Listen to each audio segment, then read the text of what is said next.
Hello எல்லாருமே எப்படி இருக்கிறீங்க? நல்ல சும்மா இருப்பீங்கன்னு நினைக்கிறேன்.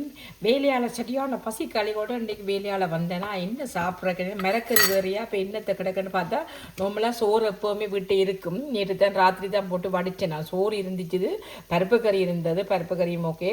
இது வந்து மகள் தந்தவை ஏதோ தாய் சம்திங் தாய் சில்லி கேரட்டுன்னு சொல்லி நல்ல ஜம்மியாக இருக்கும். வினிகர் இதெல்லாம் விட்டு செய்கிறது நல்லா இருக்கும். அப்போ அதுவும் இருந்தது. சரி இதோட இதுவும் வேணுமே கேரம் ஆண்டு போட்டு மாங்காய் இருந்தது, 2 மாங்காய். அதை வந்து குயிக்காக வெட்டி ஒரு மாங்காய் ஊறுகாய் மாதிரி செய்து நல்லா ஸ்பைசியாக இதாக சூப்பராக இருக்குது. அப்போ அதை செய்து போட்டு இந்த மிரக்கறிக்கு இந்த சோத்தோடு சாப்பிட அப்படி இருக்கும். அப்போ அதோட அப்பளம் எல்லாம் பொரிக்கிறதுக்கு நேரம் இல்லை. எனக்கு நேற்று சுட்ட இந்த தட்டுவடை இருந்தது, அதை இந்த சோத்தோடு சேர்த்து சாப்பிடலாம் நல்லா இருக்கும்.